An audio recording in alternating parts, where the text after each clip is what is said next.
Hey everyone, Mark Meckler here. I am your host for the Sunday Night BattleCry. It's my show, but it's really your show because I love the grassroots. That's why I do this show. One of the cool things is I get to travel all over the country, and often when I do, I'm somewhere and somebody says, hey, really cool to meet you face to face because I've seen you on the BattleCry. So I appreciate that you guys watch. What I'm trying to do with the BattleCry is just kind of a quick bullet point weekly summary of the news for you. I don't hit everything, clearly, because there's so much that happens every week. I hit the things that seem to me to be highlights. Hopefully those are a little different than maybe what you're watching in the news. Maybe it doesn't matter what outlet you're watching. If you're listening to Daily Wire like I do, watching Fox News, reading Breitbart, wherever you're getting your news from, hopefully this gives you sort of a little bit of a more high-level view. And what you're going to get, I can't help this, you're going to get my view of the news and things that I find most interesting. So let's dive right in this week. But first, what we do is our call to action. This is what I want you personally to focus on this week. This is something that I think you can do or not do or focus on or not focus on. It's going to help you. And if it helps you, it helps your family, your friends, and it helps the country. And so this week, what I want you to focus on is to avoid what I call the panic porn. And we see this is coming from the right-wing media and the left-wing media. The left wing's in full panic about Doge, about the destruction of democracy. Now, I don't think you guys are falling for that stuff anyway. So the stuff that I want you to be careful about and really avoid right now is what I would call the panic porn about the war of the judiciary on the Trump administration. I want to be straight up about this. It's not that it's not going on. It's not that there isn't judicial warfare going on. It's absolutely going on. It's just, I don't think it's as bad as a lot of the media are making it out to be. And I want to actually give you a specific example of what I'm talking about. So we have the judge that ruled that President Trump was supposed to turn around the planes, right? And I thought that was a ridiculous order. I don't agree with that judge. But the question is, how bad is that really? How bad is that case? How bad is that judge? You know, I think generally the judge is pretty bad. I think he overstepped his bounds. But there's kind of a blow up that happened over the last couple of days. The judge put in an order that he wanted to hear something directly from cabinet level secretaries or somebody who knew specifically what kind of discussions the cabinet was having around, around state secrets privilege. In other words, the administration's response through a relatively low-level ICE officer was that the government is considering invoking the state secrets privilege. Boasberg, the judge, wanted to give them time to do that if they want to do it, but he wanted to hear it from somebody in the cabinet. And people went crazy about this. This is an overstep. This is horrible. This is terrible. This is bad. I don't think it's bad because the person who actually submitted a declaration about it originally was a low-level ICE person who didn't know actually whether this was going on at the cabinet level. And this judge is actually giving the Trump administration the time to respond appropriately to this. And so this was what was filed in response. And this is why I want you to see it's not such a blow-up. This says, I'm the Deputy Attorney General of the United States. I'm submitting this declaration in response to the court's request of March 20th. That would have been on Thursday. On March 20th, the government submitted a declaration from Robert Cerna, which stated, I understand cabinet secretaries are currently actively considering whether to invoke state secrets privilege over other facts requested by the court's order. Doing so is a serious matter that requires careful consideration of national security and foreign relations and cannot properly be undertaken in 24 hours. So this was somebody who was a local official in ICE department, made this allegation saying they were thinking of invoking the state secrets defense to the court's order. And the judge just said, hey, I need somebody who's in a position of authority to actually tell me this.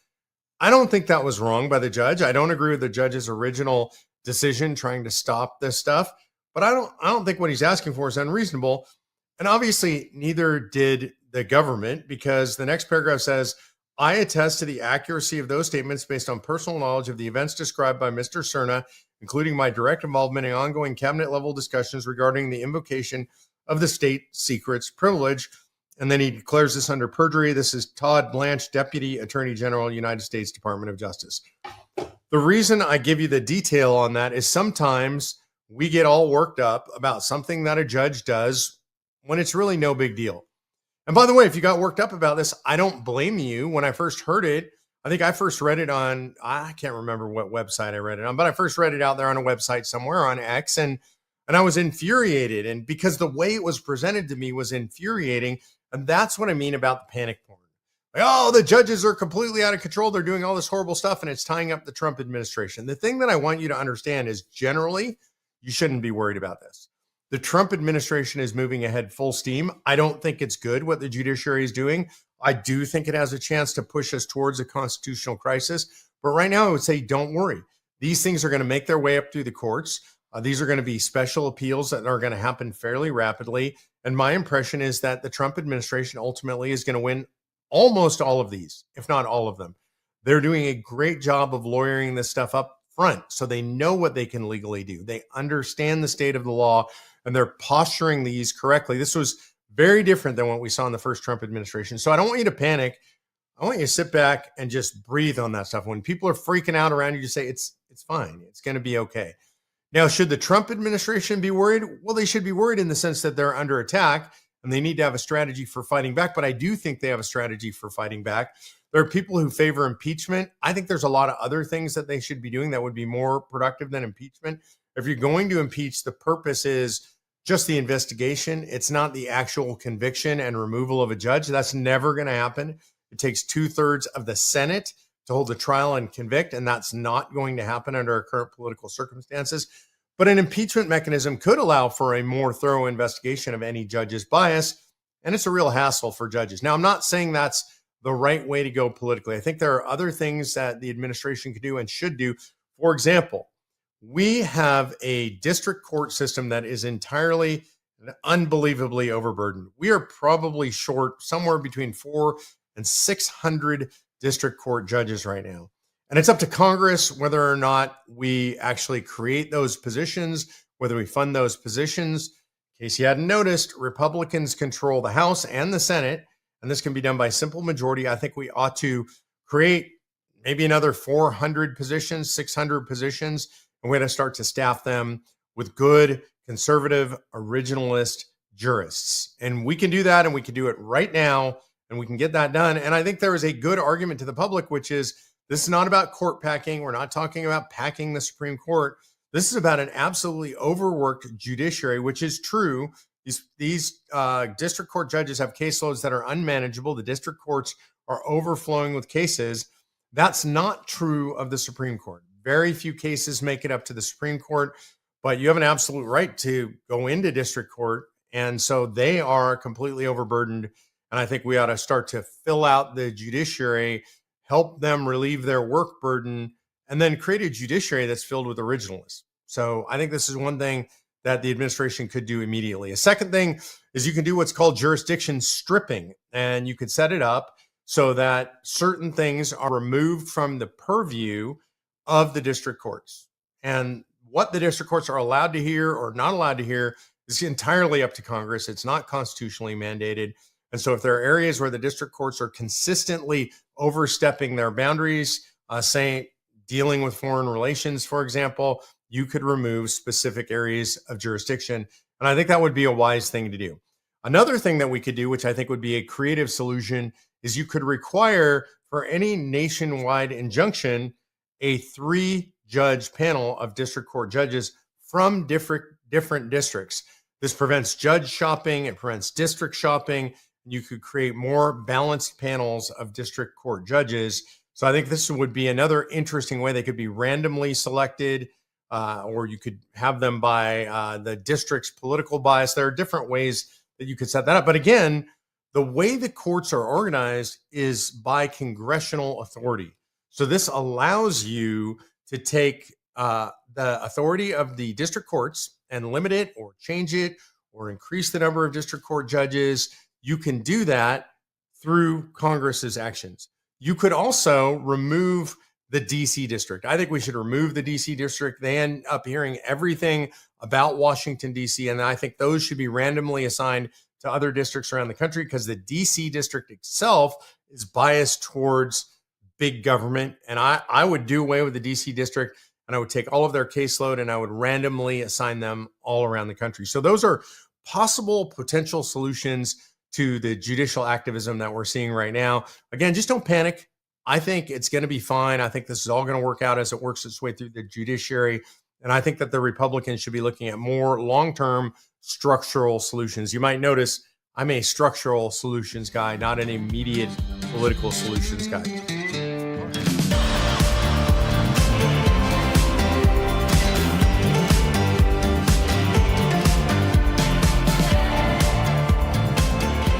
All right, number 2 in the news this week. This is very good news. And you could say RIP the DOE, the Department of Education, right? Maybe.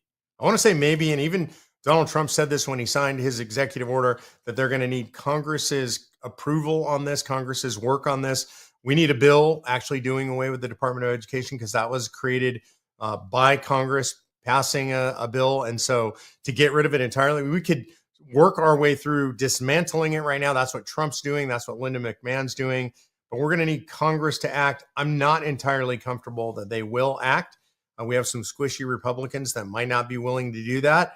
I'm praying we can get it done. And even if we get it done, we still need a convention of states to do away with that permanently. But that is good news. Donald Trump living his promise, fulfilling his promise, as he always says, promises made, promises kept, to do away with the Department of Education. I'm excited about that. All right, number 3 in the news today, Tesla vandals. There's a lot of this going on all over the country. Number 1, I just have to say, these are some of the stupidest people I've ever seen in my life. Have you seen these guys? Like, they don't understand. I know that Teslas have Sentry mode. I know that every Tesla owner in the country is turned on Sentry mode right now, which means when the car's parked, the car is watching itself. And it's videotaping anything that goes on around the car. So we're getting a lot of these folks on videotape. Now, I would say if you have cars, if you're a manufacturer of cars that have Sentry mode, what do you think the dealerships have? Right? Cameras everywhere, security everywhere. So we're getting these people on tape. And the good news is they're being arrested and they're being charged. And some of them, I think at least 3 of them at this point, have been charged with domestic terrorism, which this is. Now, I hear the left saying this is maybe vandalism, or it is vandalism, but it's not terrorism. Terrorism is the use of violence, which would include property destruction, to make a political point or influence politics. And that's exactly what these people are doing. They are domestic terrorists. They ought to go away for a long time. And I think once these people start getting charged, which they are, and they start getting put in jail, which they are, then I think what's going to happen is you're going to see these things go away. But I have to say that this is leftism. This is progressivism. There's a great book by Jonah Goldberg called Liberal Fascism. I'm looking up there because I've got it on my shelf. I think Jonah's gone crazy with Trump derangement syndrome, but he wrote a great book on fascism called Liberal Fascism. All liberalism leads to fascism. All fascism is totalitarianism. All totalitarianism is violent. And that's what you're seeing. This is the end game. I'm blown away when I see left-wingers justifying this. They justify the use of violence. You just don't see this from the right, but you do see it from the left. And they're trying to liken it to, oh, we bought some Bud Light cans and we shot them up. Hey, we bought them. Those belong to us. We weren't destroying other people's properties. The right was not vandalizing Bud Light trucks or Bud Light factories. The left was not physically attacking people who were drinking Bud Light at football games or whatever. But this is what the left is doing. They're all about violence and intimidation. This is going to continue in one form or another in this country until we entirely defeat, destroy, and crush progressivism. And when I say that, I don't mean it physically. I don't mean it violently. I mean in the political sphere. And I think it's happening. And I think these people on the left, they might try to be violent. They might try to act tough, but they're not. Look, Tim Walz said this week, I don't know if you guys saw this. Tim Walz, remember that name? Yeah, he was the vice presidential candidate. And he said, and I just can't even believe he said this. This is on Gavin Newsom's podcast. Pardon my language. I'm going to say what he said. It was so funny coming out of his mouth. He said, I think I can kick most of their asses, referring to Trump supporters. And a whole bunch of people on the right have come out and said, let's go. Let's just do it. You want to get in the ring? Like, I'll throw it out there right now. I'm 63 years old. I'll get in the ring with Tim Walz any day of the week, anywhere. Let's do it to raise money for charity.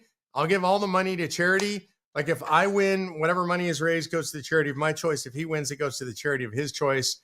Okay, I'm going to predict that Tim Walz couldn't last a minute in the ring with me. And by the way, I'm not saying that to be tough. I'm not a big fighter or anything. I'm not a trained jiu-jitsu guy. I'm not a trained martial arts guy. I'm not a wrestler. I just happen to be a full-grown adult male, and Tim Walz is tampon Tim or whatever. I mean, and I don't mean to stoop so low. I'm just trying to be funny about this because it's so ridiculous. What is it with the left in making physical threats? This is a guy that ran for vice president of the United States of America and says that I can kick most of their asses. And what is it when the memo went out on the left that their politicians should use foul language? I won't even say they've been using the F word all the time. They've been using the S word all the time. They say all this stuff. Like, does that resonate? Who does that resonating with? I think even people who use that language, and I know plenty of people who do, I try not to, but it doesn't even resonate with them. We look at the politicians who are doing it and think, what are you doing? Why are you doing this? Tim Walz, if you're the best that the left has to offer, I think Republicans, they're looking pretty sweet in 2026.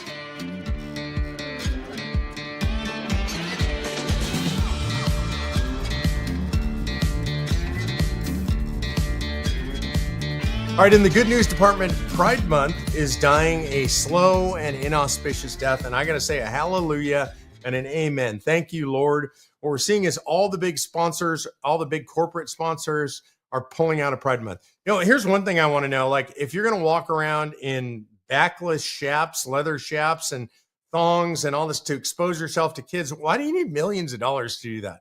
And why are big companies, why have they been paying millions of dollars to sponsor this stuff? Those events are dying. Those groups are scrambling to raise the money to put on their events. I've been told these are going to be the smallest events in history, in modern history of the quote unquote Pride movement. Again, Pride movement's dying. This is a great thing for the United States of America. Go do your own thing. I stay out of that. I don't want to be in your bedroom. I don't really care what you do, but don't do it in public, and certainly not on the public dime or on the corporate dime. These corporations need to go back to making good products that people want and not being involved in these crazy social causes. That is great news. All right, last week in COS, I traveled. I was in Alabama. Senator Rick Santorum was in Montana working on behalf of COS. Mike Ferris was in Iowa. These guys are road warriors, all of us collecting airline miles for you. In other words, we are sitting in the seats. We're getting up early in the morning, getting on airplanes, coming home late at night, traveling all over the country, staying in hotel rooms, and it's worth every minute and every bit of hassle that is to be out there with the grassroots to support what the grassroots do. I was with the Alabama team. Man, what a great young team. When I say young team, I'm not even talking about their age. I'm just talking about we got a lot of new people. It's super exciting. We're in the legislature. We absolutely got everything done that I wanted to get done. You know, I think sometimes when I go out to state, people worry, oh, not enough people showed up. We didn't talk to enough legislators. I always say, do our duty, leave the rest to God. And in Alabama, I think the right legislators showed up to our meetings. There were two primary guys I wanted to meet. One was an opponent, and I think we softened him up a lot. He was a guy that actually brought a rescission measure a while ago, and I don't think he'll ever do that again. I'm not saying he's on our side, but we hung out with him. We had some great conversations. I think he learned to like us. And I think the grassroots had already been working on that, but I think that turned out great. And I think we met the guy who's going to be our 34 Ready sponsor next year. Those are the two main things that I was trying to capture, trying to get done while I was there. The team set them up perfectly. They had the meetings in advance. They had the conversations in advance. Makes me so happy when that happens. All right, next week. Oh, I think there's other stuff that Producer G is telling me that happened. What happened here, Producer G? I'm going to your notices. You told me somewhere. All right, here's the other things that happened. We had the victory in the Kansas House Committee last week on a voice vote. That's great news because now we're going to the floor in Kansas. If we get a 2/3 majority, I don't believe that's constitutional that we need it, but if we get it, then we are passed in Kansas, and I think we're right on the cusp of getting that done. If you're in Kansas, call your member of the House and tell them to support COS. The Hawaii Senate Committee held a hearing and decided to defer COS. That means they don't vote on it publicly, but we didn't pass. It was a frustrating hearing for me. Yeah, I mean, just some of the, I got to say it honestly, some of the dumbest questions I've heard around COS, some of the most abusive, nasty, horrible, slanderous stuff said by our opponents who testified. By the way, they accuse y'all of being racists who want to bring back slavery and misogynists who want to do away with the right of women to vote. Yeah, that's what COS is all about, right? said nobody ever anywhere that has anything to do with COS, and just said nobody ever anywhere, period, other than these crazy leftists saying these things. One of those was from Common Cause. So you got to wonder why anybody in the right would oppose us when Common Cause opposes us. I don't know. Maybe they're working with Common Cause.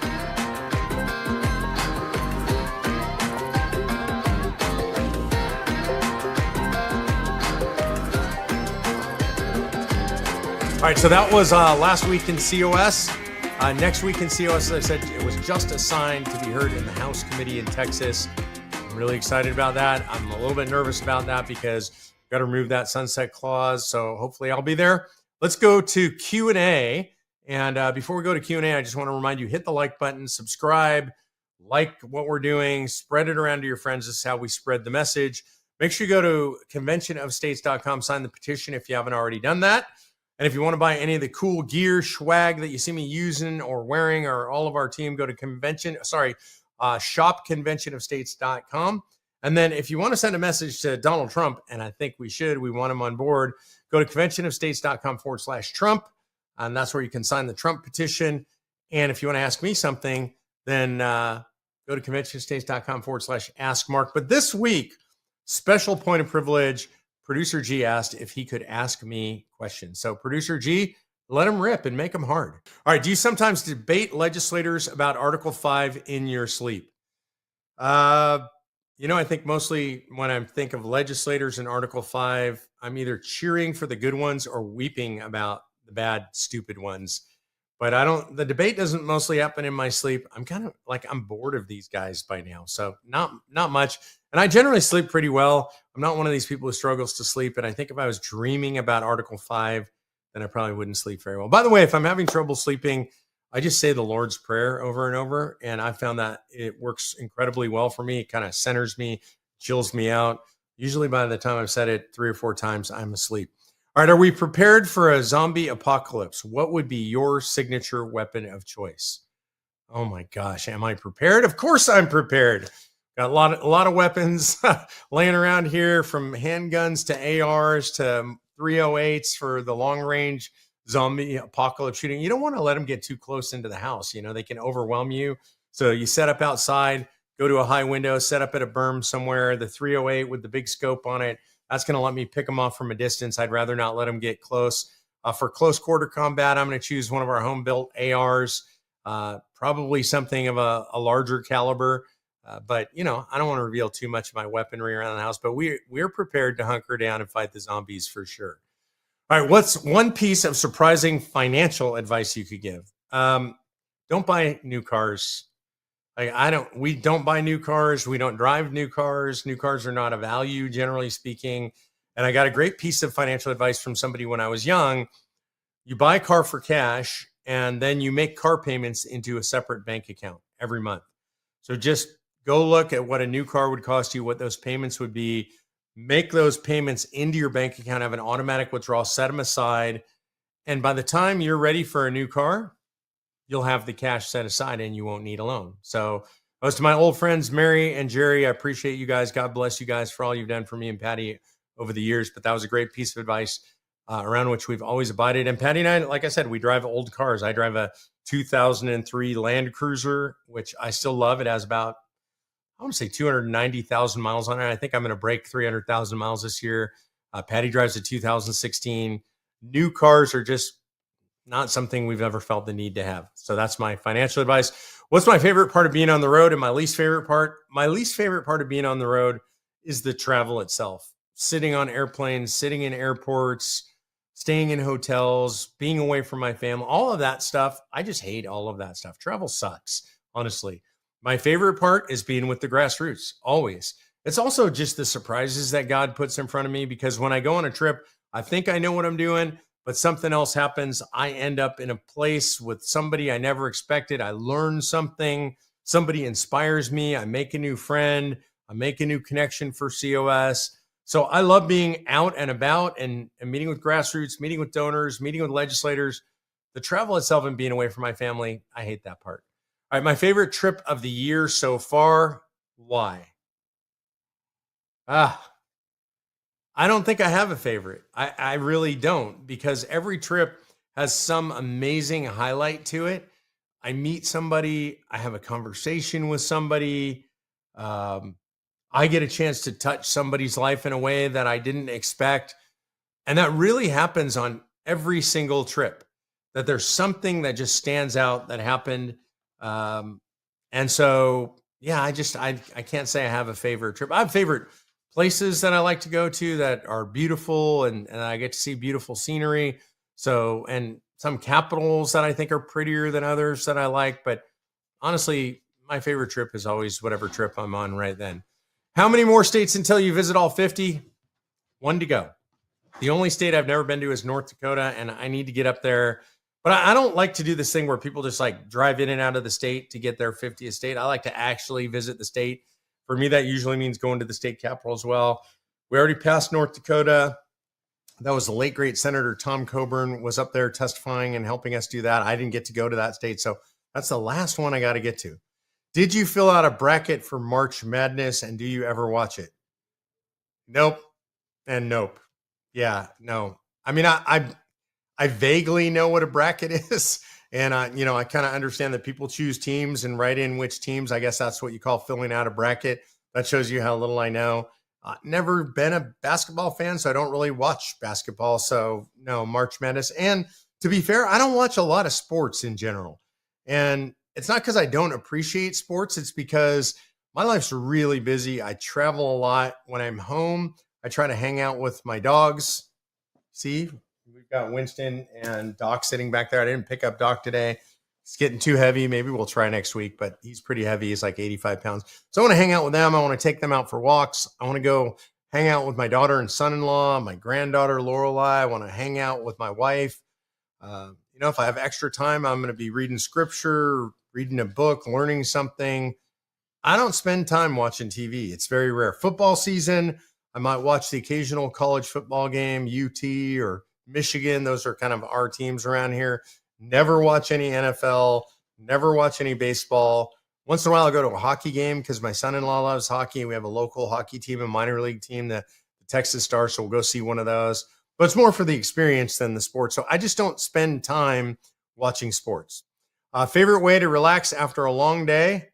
Hang out with Patty and the dogs and the kids and Lorelei, the granddaughter. Just hanging out with family really is my main way. This week, we went out to dinner with friends. We have a local place near us that's an outdoor food truck park. It's got fire pits and it's under the trees. And we tend to take the dogs there and hang out with the dogs and the kids and friends. So we did that. We do that at least once a week, I would say. That's probably my favorite way to relax after a long day. What's a book I've read I think everybody should read at least once? This one's come up a lot lately. If you want a novel, I would say it's Atlas Shrugged. And I know there's a lot of Christians who are opposed to that. Ayn Rand, the author of Atlas Shrugged, was very anti-religion, very anti-Christian, but there's a lot of really good, important philosophical stuff in there about individual agency, that you actually can go out and make something of your life. It's up to you to do so, that it's not up to the government, that it's not up to anybody else to give you anything.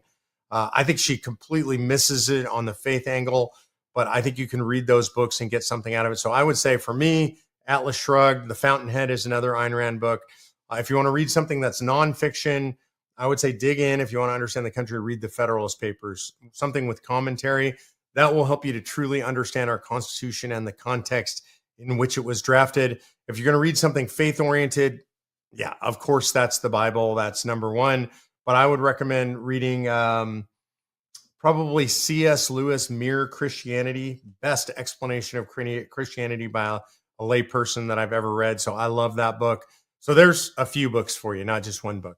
All right, what am I reading right now? Right now, I am reading primarily theological stuff. I'm reading through Dennis Prager's book on Numbers. He subtitles it Man in the Wilderness. I spent a year studying each of Prager's books on the Torah. So this is number 4. He's written there are 5 books of the Torah. He hasn't finished number 5 yet. I'll read that one after this one. But that's really what I'm dug in on now. That's probably my primary reading right now. Let's see. Favorite birthday memory. Favorite birthday memory. Gosh. Well, I'm not a big birthday guy now. And I think when you get older, if you're really into birthdays, that's kind of weird. The only thing I like about my birthday is it's an excuse to have all the family around. Probably my favorite birthday memory that sticks out the most is when I was 16 years old. My parents did something insane and they bought me a van. And so I remember them coming home from buying it. I think I was sleeping. They woke me up. They said, "There's somebody's van parked in front of the house." And it was this very cool fixed up van, the kind of thing I would recommend that you never, ever, never, never buy for your kids, right? Don't do that. Nothing good happens inside a van. I don't know what they were thinking, but it was just intensely surprising. And I had a lot of fun and did a lot of things I probably shouldn't have done in that van. That's a great birthday memory. Go-to dessert for my birthday is clearly Patty's carrot coconut cake. This is a recipe she invented. It's carrot cake, very moist, amazing carrot cake. Lots of shredded carrots in it. No nuts. I'm a no nuts guy in my cake, with a coconut cream frosting and also coconut shavings and carrot shavings on it, which she sautés in maple syrup. I mean, they're just caramelized carrots. It's so I can't even describe it. And I can't have her make it other than on my birthday, because, just fair warning, I will eat the entire cake and it's probably 10 zillion calories. All right, pineapple does not belong on pizza. Am I right? Says producer G. You are right. That's disgusting. I don't know who invented that. That person should be flogged mercilessly for inventing that. Sweet things do not belong on pizza. That's not pizza. It's just fruit on pizza. No, never, ever. And people try to make it better by saying put Canadian bacon on it. I say yes to Canadian bacon, no to pineapple. All right. I'm a meat lover pizza guy, or plain cheese pizza guy, or I like a lot of different stuff on my pizza, not pineapple. Go-to workout music. That's easy. Hard. Probably Led Zeppelin, number one go-to. I like it loud. I like it rocking. Can I fold a fitted sheet? Yes, I can. I learned to do laundry at a young age. I can fold a fitted sheet. There's a technique to it. I could show you sometime. You could learn it on YouTube. Favorite superhero movie? Oh, you're going to hate me for saying this. I don't watch superhero movies. I don't watch hardly any movies. So I don't know. I couldn't even choose one. I don't know. Somebody told me I had to watch Dark Knight recently and said it was great. And I watched it on an airplane on a little tiny screen. It was okay. I don't know. I'm just not a superhero movie guy. Least favorite planet? Producer G, where did that come from? I mean, I know what my favorite planet is. This planet, of course, because it's the planet on which we live. I'm super interested. I think Saturn, the fact that it has rings, is really interesting. Venus is super interesting because it's so big. But I don't think I have any animosity towards any planets. I don't have a least favorite planet. Most treasured possession, and that can't be the dogs. I'm not a big possessions guy, so that's really hard. I would say probably I have some books that I really love and that are meaningful to me. I have an 1805 print of a book produced by the Virginia legislature. So if you think about this, most of the framers were alive at the time, and it contains the Constitution, Washington's farewell address, and the Declaration of Independence. It was given out to school kids. It was printed in 1805. I like to take that thing out and look at it and just think, man, when this was printed, most of the framers were still alive. And that to me is just kind of an incredible thing. And then the second, I don't know if you can see it back there, up behind that light right there, you can see some light colored books. That's a series that is everything ever written about the ratification during the time of the ratification. I think it's a 36 volume series written by University of Wisconsin. It's way better online because you can search it online, but I just wanted to own it because I am such a constitutional geek. So I love that. All right. Let's see. Last but not least, JFK was shot by Bigfoot and Elvis to cover up the fact that a man would never step foot on the moon. Discuss. Oh, gee, producer G. I'm just kidding. Yeah, I'm going to say that's absolutely, obviously true. I mean, I don't even know why you wrote it, because everybody knows JFK was shot by Bigfoot and Elvis to cover up the fact that a man would never step foot on them. Like, that's just a known thing. You notice that nobody is asking to reduce the files about Bigfoot and Elvis covering up the fact that man would never step foot on the moon. You know why they're not asking for those files to be released, producer G? Because everybody knows. That's one of those 90-10 issues. Just if you don't believe that, I don't know what to tell you. I'm never going to be able to prove it to you. All right. Those were some of the best questions I've ever had. You should write in to Convention of States Action /Ask Mark. Ask me anything. See if you can ask me a question as good as Producer G. I appreciate you guys. I love you guys. God bless. Until next week on the BattleCry.